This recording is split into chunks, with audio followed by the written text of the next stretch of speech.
Profiling is not the ultimate weapon against serial killers. At any given time, there are between 35 and 50 on the loose in America alone.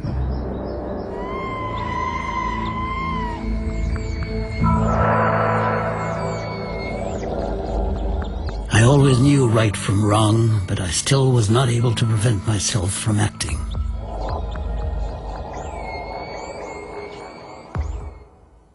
September 1983. There was a case of a missing newsboy whose body had been found in Omaha, Nebraska. The FBI thought it might tie in with the Iowa case about 300 miles away. I was ordered to go to Omaha immediately. It's always worse when children are involved. I had children of my own, which made it even more difficult. The body of the boy was found in a field alongside a gravel road, 4 miles from where his bike had been left.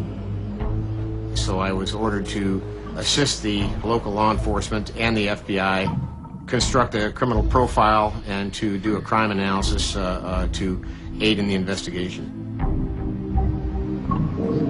When the local FBI agent took me to the crime scene, I saw the body was located just off the side of a road in some high grass. Ressler noted that the killer did not bother to dispose of his victim in a nearby stream. I drew up a preliminary profile. The individual was probably a youthful person, probably not very strong, was finding it difficult to carry dead weight, and possibly even dropped the body before he had intended to. At the same time, I felt that this was a beginner, that we weren't dealing with a serial killer of experience, but possibly this may have been the first offense. Then, Robert Ressler went to work and composed the first draft. In my profile, I wrote the perpetrator would definitely have had a chronic sexual problem, indicating deviance and bizarre sexual experiences throughout his lifetime.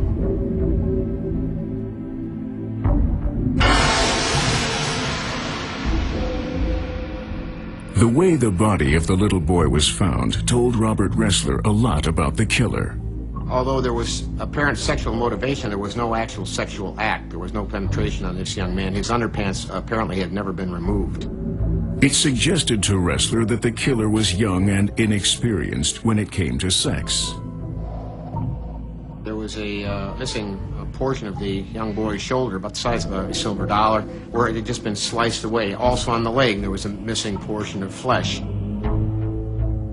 In addition to slashes, this missing flesh would indicate to me that possibly the killer may have bitten his victim, which would be typical for this type of crime, biting in a frenzy. I also felt our man was a reader of detective magazines. The cutting away of the bite marks would indicate to me that this man had some sort of knowledge of the fact that bite marks can be read forensically. Then, in December, shortly before Christmas, another young boy is found in Omaha. Another newspaper boy. Once again, the child disappeared in the early morning hours. The dynamics of that disappearance and the condition of the body would indicate clearly that it was connected to the first victim. I felt that my worst fears had been realized, that a serial killer was on the loose.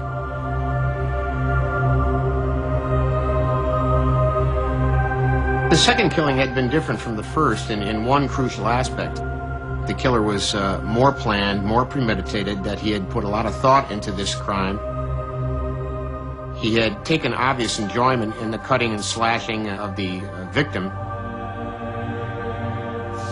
All of this would indicate to me that the killer was enjoying his work, and in fact he was going to do it again. If he wanted to prevent more killings, Robert Ressler knew he needed to come up with a better profile. I revised my earlier profile. I now felt that he was a resident of either the Bellevue area or more probably the air base. Ressler reached that conclusion because the killer had displayed unusual familiarity with his surroundings. Also, some of the rope with which he had bound his victims was only available to Air Force personnel. I was at home stoking the fire when the phone rang. My wife answered the phone. She told me that the FBI was on the phone from Omaha, Nebraska. Well, my heart sunk. I mean, it just dropped because I felt, oh no, another victim. John Jubert, 21 years old, 5'6", 164 pounds, low-ranking radar technician from the airbase. The agent on the phone, he advised that they had found a good suspect. He was in custody. He fit many aspects of my profile. In the end, police had followed up on a suspect who lived on the airbase. When they searched Jubert's room, they found 24 detective magazines, confirming even this minute detail of Ressler's profile. My profile helped catch a killer, which was satisfying. I was right on the money with the detective magazines, but the whole thing was frightening because he was just a kid himself. This case affected me more than many others, not only because of my direct involvement in the capture, but it also showed me that the mechanics of the criminal mind apply, no matter how young the killer is. For the killings of the two newspaper boys, John Jubert was executed in the electric chair. The Alexandria case continues.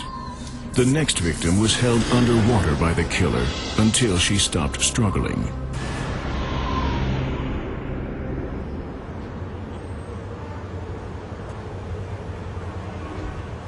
Detective Moorhead and Robert Ressler on their way to the last crime scene.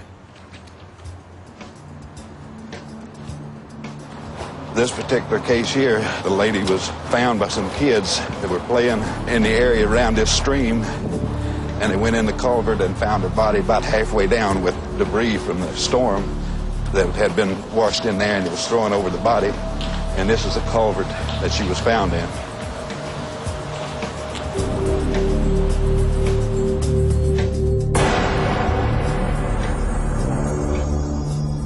This is the place where the killer struck down his last victim.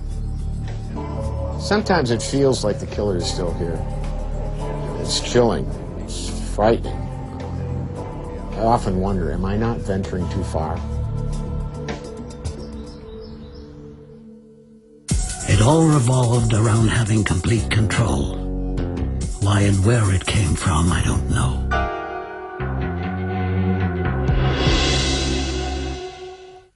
Was insane and